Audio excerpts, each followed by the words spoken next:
Good morning po. Purihin ang Panginoon sa umagang ito ng Friday, October 27, 2023. Isa na namang edisyon ng Morning Devotion ng ating matutunghayan mula dito sa Crossroad United Methodist Church. Ang aking ibabahagi sa umagang ito ay makikita natin sa Mateo chapter 5 verse 20. Sinabi ko sa inyo kung ang pagsunod ninyo sa kalooban ng Diyos ay tulad lamang sa pagsunod ng mga tagapagturo ng kautusan at mga Pariseo, hindi kayo makakapasok sa kaharian ng langit. So anong uri ng buhay ba at anong uri ng pagsunod ang ninanais sa atin ng ating Panginoon? Bakit kinakailangan tumayo ang mga tagasunod ni Kristo Jesus upang maging ehemplo o isang modelo? So ang keyword sa ating morning devotion para sa umagang ito ay ehemplo. So ano po bang ibig sabihin ng ehemplo? Isang mabuting halimbawa, isang patotoo, isang buhay na nagliliwanag, isang buhay na pinagmumulan ng presensya ng ating Panginoon. At ito ang ninanais ng Panginoon sa bawat isa sa atin bilang kanyang mga lingkod, bilang kanyang mananampalataya, bilang kanyang mga tagasunod. Meron akong tatlong bagay na iiwan sa bawat isa sa atin sa umagang ito para sa ating morning devotion. Ang una, sabi niya, ang kalooban ng Diyos para sa mga Kristiyano ay maging mabuting halimbawa ng makatwirang buhay. So, the reason why kaya tayo tinawag, kaya tayo pinili ng Panginoon ay upang magkaroon tayo ng maging mabuting halimbawa ang ating buhay para sa mga tao. So, we need to become a good example bilang mga taong kumilala sa ating Panginoon, bilang mga Kristiyano, bilang mga lingkod ng Diyos. Pangalawa, gumawa ng mabuti ang isang Kristiyano upang matanyag ang Diyos at siya'y kilalanin. So, bakit ba tayo naglilingkod sa Panginoon? Bakit ba tayo gumagawa ng kabutihan? Para tayo ay maitaas? Para tayo maitanyag? Para tayo makilala? Kaya tayo gumagawa ng kabutihan ay upang mapapurihan, maparangalan, makita ang Panginoon ng mga tao. So, hindi pala dahilan para tayo kaya tayo naglilingkod para tayo ay makilala, para tayo ay maitaas ng mga tao, kundi upang mas lalo pang makita, maramdaman ng mga tao na merong Diyos na buhay na ating pinaglilingkuran at magagawa natin ito sa pamamagitan ng ating paglilingkod sa Kanya. Sa pamamagitan ng ating buhay, nakikilala ang Panginoon ng mga tao. Tayo ay nagiging instrumento upang mas marami pang makilala o makakilala rather sa ating Panginoon. Lastly, ang paggawa ng mabuti ay nararapat na magmula sa pag-ibig.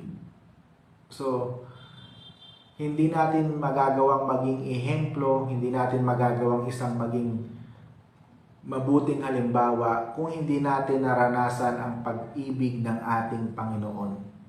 Ang ating Panginoon ang unang umibig sa bawat isa sa atin. Hindi tayo karapat-dapat ibigin. Subalit dahil sa laki ng pag-ibig niya sa atin, ginawa niya tayong dapat. Minahal niya tayo. Kaya naman sa pamamagitan ng pag-ibig na nagmumula sa ating Panginoon, magagawa natin na maging isang mabuting Kristiyano, maging isang ehemplo, maging isang mabuting halimbawa para sa mga tao. At sa pamamagitan ng pag-ibig na tinanggap natin sa Kanya, ito yung ating ibabahagi sa iba, ito yung ating ilalahad kung paanong mabuti, kung gaanong katapat, kung gaanong kadakila ang ating Panginoon. Kaya nga sa umagang ito ng Friday, ini-invite tayo ng Panginoon na maging mabuting halimbawa, maging ehemplo upang, sabi niya dito, tayo ay makapasok sa kaharian ng ating Panginoon. Tayo po ay dumako sa panalangin. Let us pray. Gracious and loving God, pinupuri ka namin sa umagang ito ng Friday. Salamat po dahil muli mo na naman kaming kinatagpo sa pamamagitan ng isa na namang edisyon ng Morning Devotion. Pinagpipray ko po sa iyo ang lahat ng iyong mga anak na nanonood sa mga samandaling ito. Ano man po ang prayer ng kanilang heart ay patuloy niyo pong ipagkaloob sa kanila. Tulungan niyo po sila na patuloy na maramdaman ka, patuloy na maranasan ka, at nawa Panginoon ang aming buhay ay maging ehemplo, maging magandang halimbawa, maging buhay na patotoo sa mga tao upang marami pang makakilala, marami pang ma-inspire, marami pang sumunod sa iyo. Pinagpipray ko po ang nalalapit na barangay at SK election. Ikaw po ang tumawag at pumili sa mga anak mo na manungkulan sa aming barangayan at sa SK upang magkaroon ng kaayusan ng aming bayan. Pinagpipray ko rin po sa iyo ang aming nararanasang pabago-bago na panahon. Pinagpipray ko po ang mga bata, ganoon din po ang mga senior citizen na siyang kadalasang nakakaranas ng matitinding pag-ubo at pagsipon. Ipuin niyo po sila, Panginoon, pagalingin niyo po sila sa kanilang karamdaman upang makapamuhay sila ng maayos at ganap at kasiyasiya. Pinagpipray ko po sa iyo ang Crossroad United Methodist Church, ang bawat mga churches na nagkakandak ng ganitong morning devotion o sa anumang oras nila ginagawa, marahil lang iba sa tanghali o sa gabi. I-bless niyo po ang lahat ng ito upang maging pagpapala at marami pang tao ang ma-inspire, sumunod, kumilala, tumanggap sa iyo, dakilang Diyos. Marami pong salamat, Panginoon. Pinagpipray ko rin sa iyo ang nangyayaring war sa pagitan ng Israel at ng Hamas. We pray na matapos na po ito, dakilang Diyos. Thank you po, Lord Jesus. Ito po ang aming panalangin sa pangalan ni Jesus na aming Panginoon.